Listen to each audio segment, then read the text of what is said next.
우리 아라카 구역 또 에도가 구역 너무 잘했습니다. 우리 4개국어로 너무나 잘했습니다. 우리 박수로 다시 오늘은 예수께서 왜 죽으셨는가,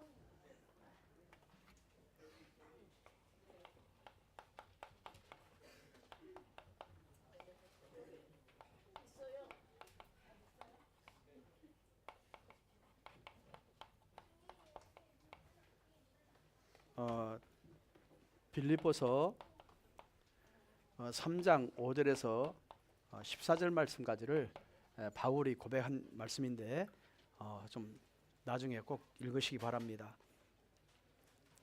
우리가 이제 지금 계속해서 4월 27일 놓고 이렇게 기도하고 준비하고 있습니다. 우리 각 구역과 또 이렇게 그 기능 계층별이죠.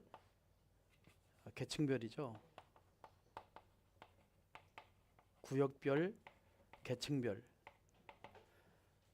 여러분이 좀 그 준비를 해야 할 게 뭐냐면 오늘 이렇게 계속 이렇게 나와서 찬양을 하듯이 뭐 찬양뿐만 아니라 여러분 그 지역에 있는 그 사람들이 무엇을 잘할 수 있는가, 그리고 여러분이 전도하는 그 대상자들이 처음에 교회 오지만 무엇을 할 수 있는가, 이런 부분들을 빨리 파악을 해야 됩니다. 파악을 해서 찬양이면 찬양, 기타면 기타, 뭐 악기라든지 이런 부분들을 여러분 준비를 해서 지금 준비를 해야 됩니다. 준비를 해서 그 같이 모일 수 있도록, 아니면 여러분 녹음해서 주어서 듣도록 해주고 나와서 같이 하도록, 이런 부분들을 여러분이 준비를 해야 되고요. 교구장과 구역장은 소통이 돼야 됩니다. 교구장과 구역장은 여러분 소통이 돼야 돼요. 어떤 소통을 해야 되느냐? 지금 우리 구역과 지역은 지금 모임을 언제 가지고 있다. 그리고 또 이제 대상자들은 대상은 몇 명 정도 대상이 이제 수죠. 수요. 대상의 수 몇 명 정도 이렇게 초청하기로 됐다. 이런 것들을 좀 꼼꼼하게 여러분이 좀 소통을 해야 돼요. 하고 지금 여기에 이런 올 사람들의 지금 영접된 사람, 또 교회에 출석하고 있는 사람, 그리고 지금 양육하고 있는 사람, 또 그날만 오는 초청자죠. 그날만 올 수 있는 사람, 이렇게 이런 것들을 좀 구분을 여러분 빨리 할 필요가 있습니다. 해서 여러분 구역별로 하든지 교구별로 하든지 일단은 뭐 가장 쉬운 것들을, 또 뭐 찬양이라든지 율동이라든지 기타라든지 아니면 꽁토라든지 이런 좀 재미있는 것들을 여러분 좀 준비를 하세요. 준비를 해서 같이 나와서 할 수 있도록. 왜냐하면 여러분만 나오면 재미가 없습니다. 이제 그 사람들 참여해야 돼요. 참여하면서 좀 마음의 문도 열리고 이제 그런 소통들이 좀 이루어지도록 그렇게 준비를 하면 좋겠습니다. 그래서 이제 이런 부분들을 빨리 그 소통이 되어서 이렇게 우리 그 김강윤 전사님한테 이렇게 보고를 좀 해서 저한테 보고가 들어오도록 그렇게 해주시면 고맙겠습니다. 지금 이제 우리 3부 예배에서 여러분에게 지금 계속 말씀드리는 것은 처음에는 이런 말씀을 드렸죠. 구원이 뭔가, 구원에 대한 그런 부분들을 말씀드렸고, 두 번째는 또 복음화의 방법, 또 교회의 사명, 이런 부분들을 말씀을 드렸고요. 첫 번째는 도대체 예수님이 누구신가, 역사의 주인공이다. 이제 이 부분을 첫 번째 말씀드렸고, 두 번째는 예수님의 이름. 그래서 그 예수님을 아는 단계, 믿는 단계, 영접하는 단계, 또 신하는 단계, 또 나타나는 단계, 이제 그 부분을 말씀을 드렸고, 그리고 지난주에 아마 예수님의 공생에 대한 가르침에 대한 그런 부분들을 듣게 됐을 겁니다. 그러면은 예수님이 과연 누군가? 그래서 그 예수님을 알고 영접을 했어요. 영접을 하고 나면 이제 영접을 하고 나서 그 사람이 예수님의 공생애 동안에 이렇게 활동을 하셨고, 이렇게 가장 중요한 포인트죠. 구원에 대한 말씀과 복음화의 방법과 교회의 사명과 하나님과 어떻게 동행했고, 제자들을 어떻게 훈련시켰고, 또 전도자의 삶을 어떻게 살 것인가라고 하는 부분들을 말씀을 여러분에게 드렸습니다. 그러면 오늘은 이제 어느 정도 이렇게 복음이 뭐고 교회가 뭐고 이런 것들을 좀 조금이라도 알았거든요. 이 알았으면 이제는 예수님이 진짜 왜 십자가에 죽어야 되느냐, 이제 구체적으로 예수님의 죽음에 대한 부분을 말씀을 여러분이 전해줘야 됩니다. 그러면 첫 번째는요, 예수님이 반드시 왜 죽어야 합니까? 반드시 죽어야 되거든요.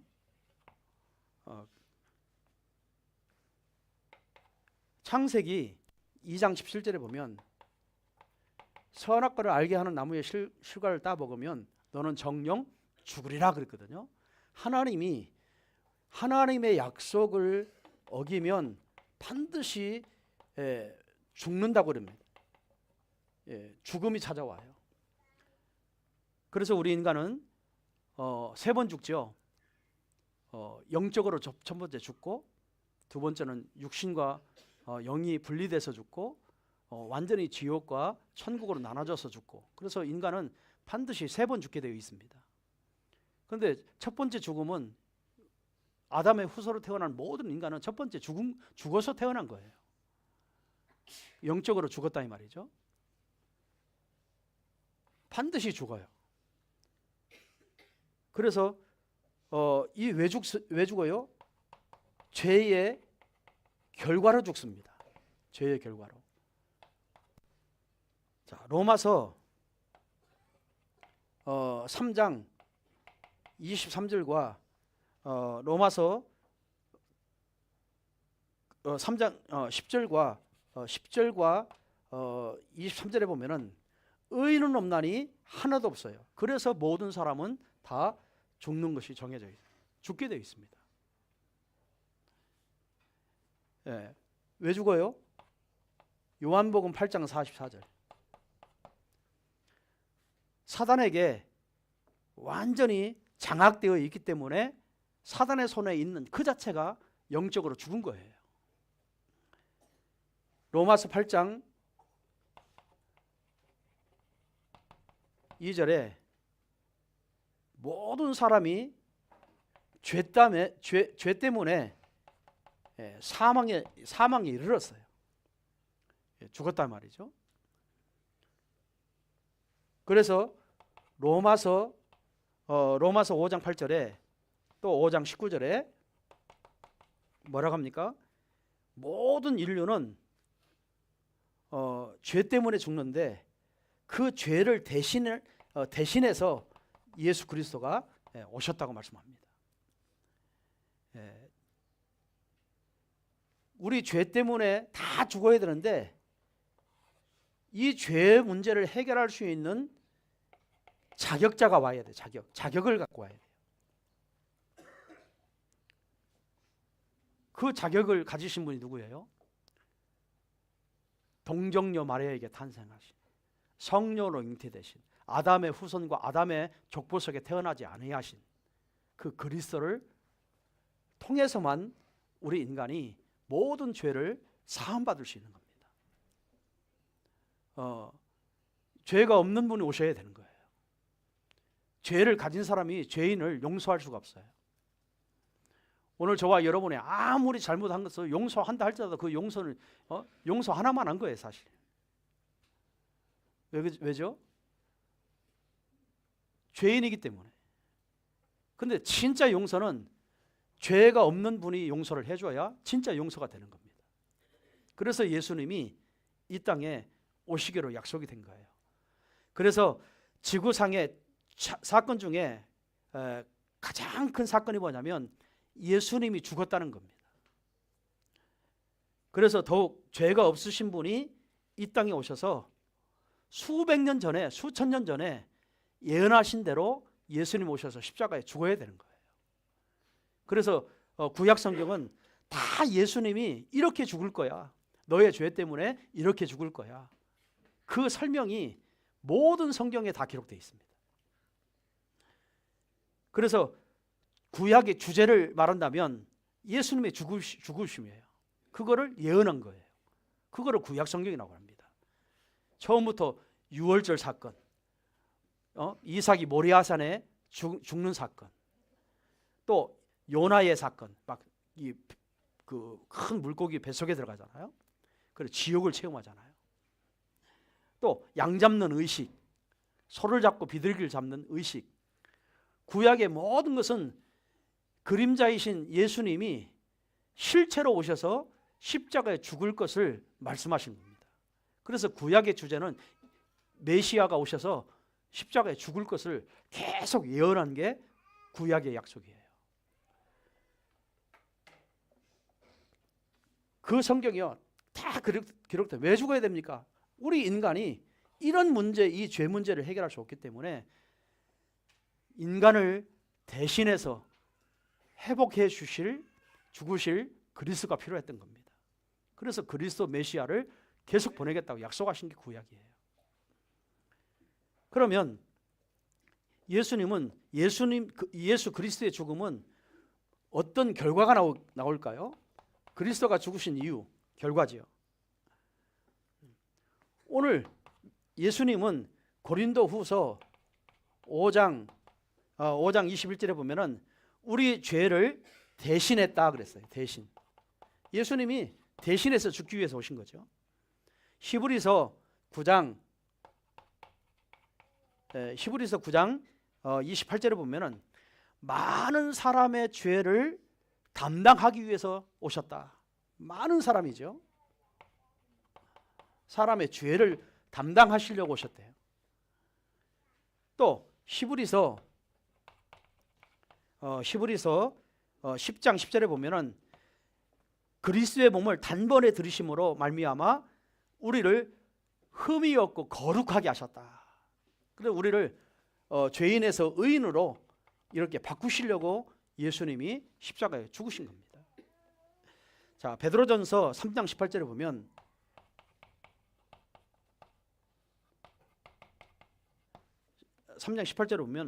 불의한 우리를 대신하여 죽으심으로 우리를 하나님께로 인도했다 그랬어요. 오늘 저와 여러분을 의인으로 만들어서 하나님께 인도하신 겁니다. 이거를 구원이라고 그러죠.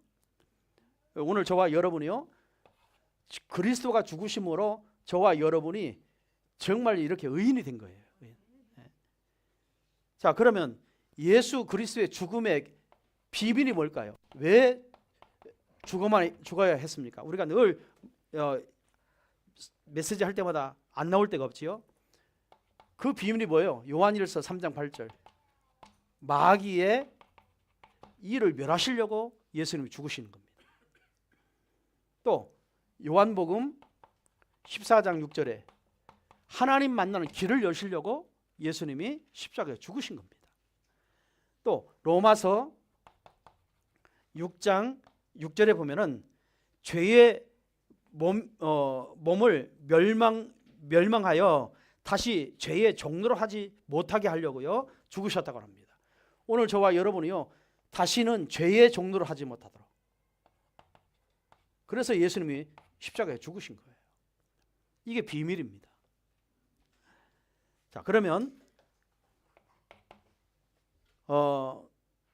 구약은 이 예수님이 오셔서 이 죽으실 것이다라고 예언했습니다. 예언적 의미죠. 왜 예언했느냐? 하나님은 범죄한 그 아담과 하와에게 범죄하는 순간에 하나님 직접 찾아오셨어요. 그래서 뭐 남자는 이마에 땀을 흘려야 먹고 살고 여자는 해산의 고통을 느껴야 이렇게 애를 생산하듯이 그런 고통의 모든 문제를 끝내기 이전에 고통을 주시기 이전에 하나님 뭘부터 주셨어요? 하나님 만나는 길부터 열어주셨어요. 그게 뭐죠? 창세기 3장 15절이에요. 네 대신에 네 고통의 문제를 여자의 후손이 와서 그 모든 문제를 해결할 것이다. 이거를 예언해 주신 거예요. 근데 그래서 이 원시 복음이라고 하죠. 첫 복음이에요. 첫 복음. 우리 인간에게 처음으로 주신 복음. 원시 복음이라고 하죠. 이 복음을 주신 거예요. 이거를 예언했고요. 그래서 이 예수님이 그 여자의 후손으로 오는데 이 너희가 하나님을 어떻게 만나서 어떻게 이 죄 문제를 해결할 거냐. 그래서 하나님은 처음부터 뭘 얘기하죠? 피 제사를 얘기합니다. 여러분 왜 피예요? 피에는 생명이 있어요. 피 흘림이 없은즉 이 피에는 생명이 있고 피 흘림이 없은즉 죄 사함을 받을 수 없다 그랬거든요. 그래서 구약은 계속 피 들고 나와야 됩니다. 그래서 여러분 애굽에서 출애굽할 때에도 6월절에 피 바르는 날 다 빠져나왔잖아요. 모든 게요 다 피제사예요. 피제사. 누구를 가리키죠? 그리스도의 십자가에 흘리실 피를 얘기하는 겁니다. 그걸로 인해서 우리가 죄 사함 받죠. 그래서 하나님 앞에 늘 6월절 예배를 드려라. 어린 양의 피를 뿌려서 잡아라. 그것도 이 양도 아무거나 잡는 게 아니라 첫 번째는 새끼. 흠과 티가 없는 걸 말하죠. 그럼 그 이야기는 죄가 없는 자를 말하는 거예요. 3년 된 수양. 그 다 하나님이 정해주고 있거든요. 왜냐하면 이 흠과 티가 없다는 말은 죄가 없는 그 존재를 드리라는 겁니다. 그걸 누구를 가리켜요? 바로 그리스도를 가리키는 거예요. 그래서 구약은 다 이렇게 우리 인간의 죄에서 또 사단의 손에서 지옥의 배경에서 해방받을 수 있는 메시지를 완벽하게 주신 겁니다. 그래서 구약은요 그림자만 붙들고 다 구원받았어요. 뭐 실제로 예수를 믿은 게 아니고 그림자만 보고도 그 메시지 듣기만 해도 다 구원받았어요. 여러분 이 광야에 가서 완전히 이 불뱀에게 막 물려서 다 죽잖아요. 그때 놋을 녹여가지고 뱀을 만들어서 높이 세우라고 하잖아요. 그것을 바라보는 사람은 다 치유되어지고 바라보는 사람은 다 구원받았어요. 여러분 장대에 예수님이 십자가에 죽을 것을 예언한 거예요. 그 구약은 예수님만 바라봐도 다 구원받은 거예요. 이게 하나님의 구약의 약속이었습니다. 그러면 신약의 의미는 뭘까요? 이 신약의 의미는 성취죠. 성취. 이거는 예언이고 구약은 예언이고 신약은 성취죠. 성취. 뭐가 성취됐어요? 마태복음 1장 23절. 이미 죄가 없는 몸으로 동정녀에서 태어날 것을 예언했는데 그 예수님이 그대로 오십니다. 동정녀. 우리가 신앙 고백하죠. 왜 동정녀예요? 동정녀. 결혼하지 아니한 사람을 말하죠. 다시 말하면 남자를 알지 못하는 그런 사람을 말하죠. 누구를 가리켜요? 그리스도를 가리켜요. 그래서 구약의 율법이 왜 필요해요? 율법으로 간음하다 현장에 잡히면 돌로 다 쳐 죽여도 법에 접촉이 안 되잖아요.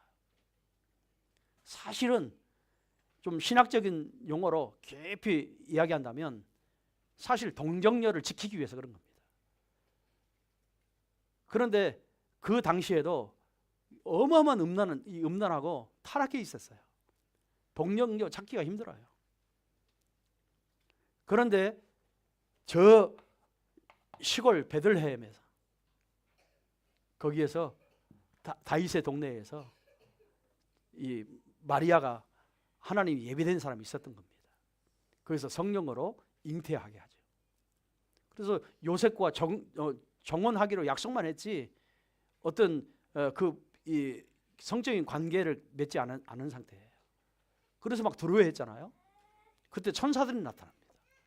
천사들이 나타나서 다 안심하라고, 두려워하지 말라고, 하나님의 은혜의 분자라고 이렇게 가르쳐 주잖아요.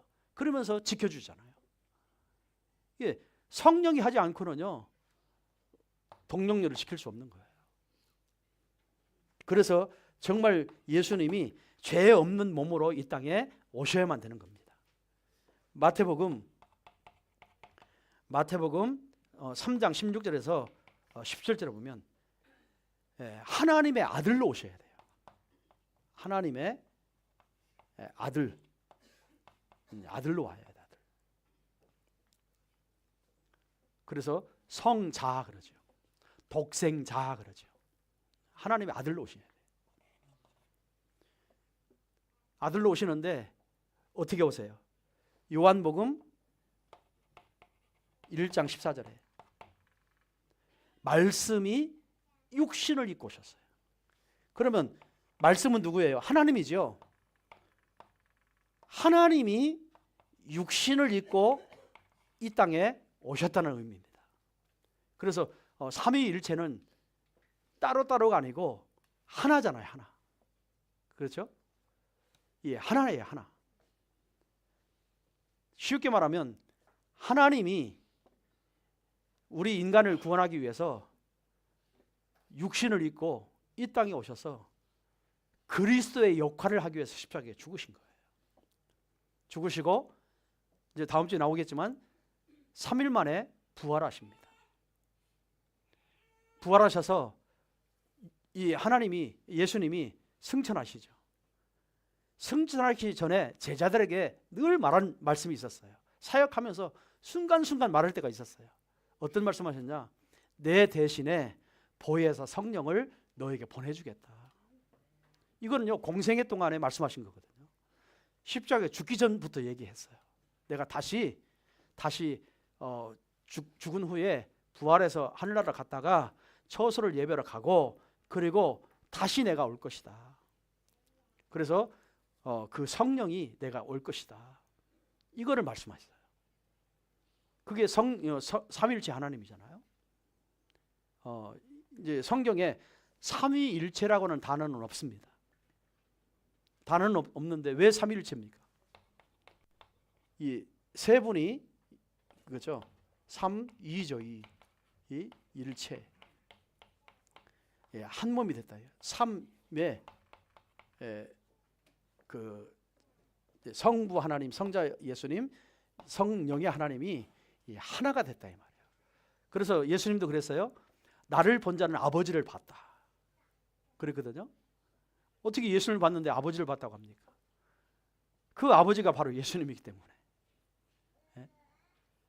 성령이 아니고는 주라고 시인할 수도 없어요. 하나님이기 때문에 그래요. 일체지요. 그래서 성부 하나님은 이제 사역으로 이렇게 나누지요. 신학적으로 하면은 사역을 나눠요.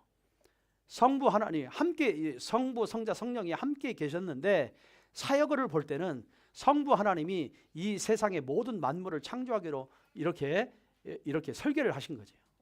그리고 말씀으로 다 창조하시죠. 그 창조물 속에 우리 인간이 타락했다 이 말이에요. 그래서 저 타락한 하나님 형상을 가진 유일한 인간인데 인간을 구원하기 위해서는 하나님이 이제는 어떻게 할 수가 없으니까 직접 가서 내가 건져야 되겠다. 그래서 내가 갈 거다라고 예언하는 게 구약이고 그대로 예언대로 오신 분이 바로 이 그리스도죠. 그렇죠? 말씀이 육신을 입고 오셨다. 그래서 이 말이 굉장히 중요한 말이에요. 말씀이 육신을 입고 오셨어. 자, 왜 육신을 입고 와야 됩니까? 영으로만 계시면 아무도 못 믿어요. 믿을 수가 없어요.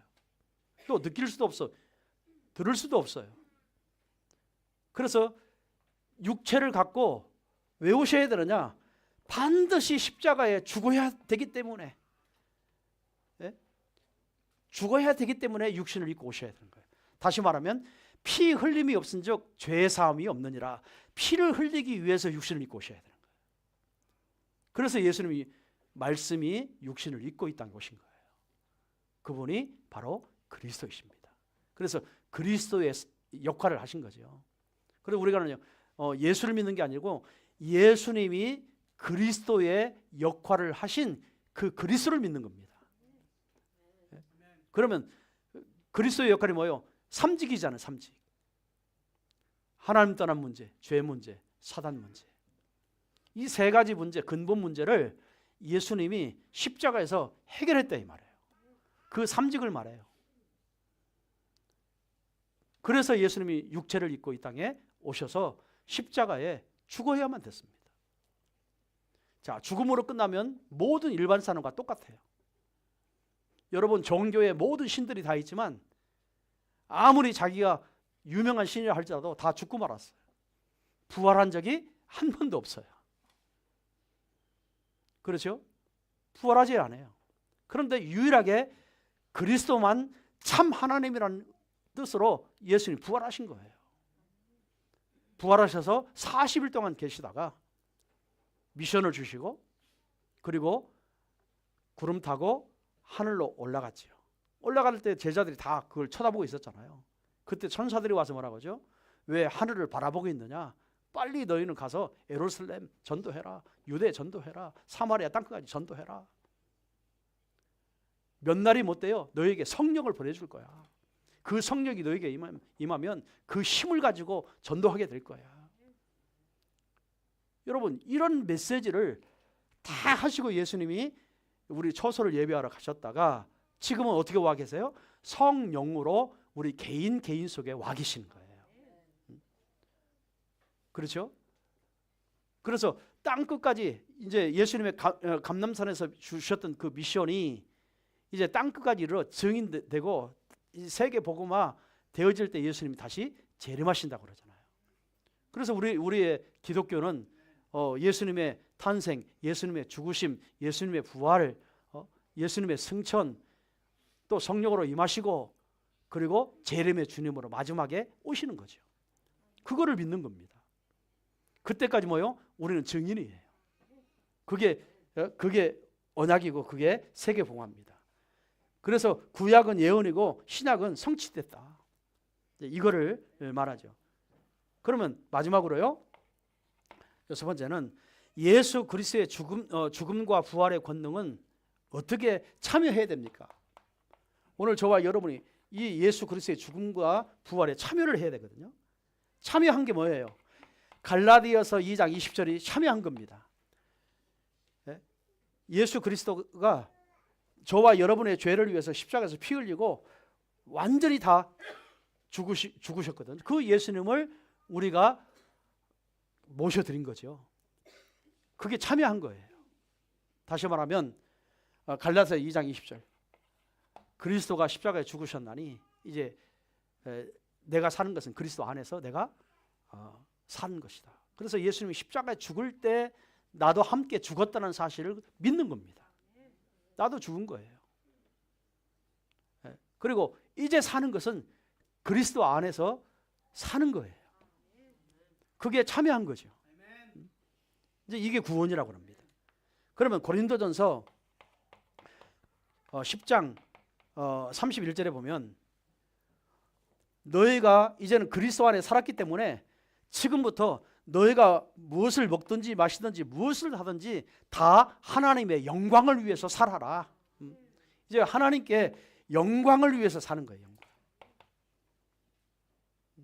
그렇죠? 여러분 마시는 것도 먹는 것도 여러분 건강한 것도 돈 버는 것도 모든 것이 다 구원받은 하나님의 자녀는 하나님의 영광을 위해서 있는 거예요.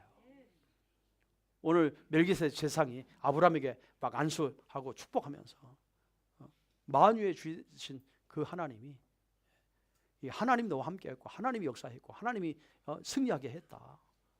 그 선포하잖아요. 오늘 우리가 여러분의 지금 사는 그 자체가 하나님께 영광 돌리는 거예요. 그래서 여러분 늘 먹든지 마시든지 무엇을 하든지 내가 하나님의 영광을 위해서 어떻게 하면 더 잘 살까? 여기에 모든 방향을 맞추고 살아야 돼요. 여러분 이걸 방향 안 맞추고 사는 것을 창세기 3장 사건이라고 그래요. 나 중심. 그렇죠? 하나님께 영광 안 돌리고 자꾸 나 위주로 뭐 나 행복하면 되고 내가 만족하면 되고 내가 돈 벌으면 되고 다 그게 뭐예요? 창세기 6장을 위해서 사는 거예요. 무조건 성공. 내가 그래도 사람들 떵떵거리고 살아야 다요 11장 얘기해요. 오늘 저와 여러분 반대입니다. 여러분 잘 살아도 하나님께 영광, 못 살아도 하나님께 영광, 모든 게 다 하나님께 영광이 돼야 돼요. 그게 예수님 십자가에 진짜 참여한 자예요. 예수님의 죽으심이 나를 위해서 죽으신 자에 참여한 자예요. 그래서 빌립보서 3장 7절에서 9절, 12절, 14절에 보면 바울은요 진짜 그리스도를 만나게 됐죠. 그래서 나는 모든 것을 다 배설물로 여기고 나는 저 표대를 향해서 나는 달려가겠다. 모든 게 다 배설물이다. 세상의 모든 부귀 영화 다 배설물이다. 나는 그리스도 한 번 잡았다. 이 안에 모든 거 다 있다. 이런 고백이 나올 수 있었던 거예요. 그러니까 하나님은 그런 인물을 붙들고 세계봉하셨잖아요. 오늘 저와 여러분이요 매일 생각해야 됩니다. 우리는 체질이 불신자 체질이 많거든요. 각인되어 있어요. 굉장히 뿌리내려 있어요. 얼마 살지 않은 애들도요 뿌리내려 각인되고 뿌리내려 있다니까. 자기밖에 몰라. 막 돈이면 다 돼. 다 이런 뿌리가요 이 세상에서 내려진 거예요. 그런 사람이 하나님 앞에 헌신하겠어요? 나밖에 모르는 사람이 어떻게 헌신하겠어요? 내가 잘 살아야 하는데 못 사는데 어떻게 헌금하겠어요? 다 그 자체가 얼마나 각인된지 몰라요. 진짜요. 이런 고백은 아무나 하는 건 아니죠, 사실. 진짜 그리스도를 진짜 만나야 하는 거죠. 만났을 거야 하고 하는 사람은 안 되죠. 나 만났을 걸 하고 하는 사람은 안 되죠. 모든 것을 배설물로 여길 정도로 그리스도를 체험해야 한다 이 말이에요. 그래야 이런 고백이 나오는 거예요. 하나님 그런 사람 붙들고 쓰셨어요. 하나님은 저와 여러분을 가능성이 있기 때문에 쓴 게 아니고요. 가능성이 있어서 불러낸 게 아니고요. 그렇게 살 수밖에 없는 존재로 불러낸 거예요.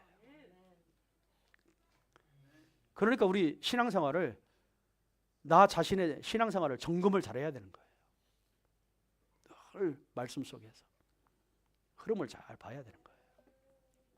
이렇게 오늘 예수님이 십자가에 죽으심, 오늘은 이제 공생에서 가르치고 예수님은 공생애 동안에 계속 이렇게 이제 교회를 세우고 앞으로 세계봉할 제자를 세우고 이런 메시지를 공생애 동안에 많이 하셨잖아요. 훈련을 시키면서 세계를 어떻게 살 건가를 공생의 시간에 다 얘기했어요. 얘기해놓고 마지막에 내가 죽을 거다라고 얘기한 거예요. 예수님의 죽. 그러니까 여기에 이제 베드로 같은 사람은 충격받잖아요. 아니 왜 죽습니까? 왜 십자가 죽어야 됩니까? 그리 마옵소서 그러잖아요. 그때 예수님 뭐요? 너는 사다라 물러가라. 너는 나를 넘어지게 하는 자로다 그러잖아요. 육신적으로 생각한 거죠. 여러분 예수님은 나 때문에 100% 죽으셔야 됩니다. 내 죄 때문에 100% 죽어야 돼요. 안 죽으면 안 돼. 진짜 죽여야 돼. 왜? 예수님이 안 죽으면 내 죄 해결 안 되는데요. 원죄 문제 해결 안 되는데요. 내 영적 문제 해결 안 되는데요. 그래서 예수는 반드시 한 번 죽으셔야 되는 거예요. 죽음 뒤에는 뭐가 있어요? 부활이 있어요. 부활. 우리는 소망이 부활이에요. 부활. 우리는 죽어도 산 자라 말이에요. 그런 축복을 받은 겁니다. 그래서 다음 주에는 부활에 대한 말씀을 드리겠습니다. 기도하겠습니다. 하나님 감사합니다. 오늘 현장에서 복음 전할 우리가 제자로 또 전도 시스템으로 우리를 세우시고 또 우리를 말씀으로 양육하고 훈련시켜 주심을 감사합니다. 하나님, 이런 복음의 내용을 가지고 묵상이 되어지고 오늘 내 자신이 준비되어서 앞으로 나를 만나는 모든 사람들에게 이 말씀으로 양육하고 신앙을 심을 수 있도록 하나님 축복하여 주옵소서. 감사드리며 주 예수 그리스도의 이름으로 기도드립나이다.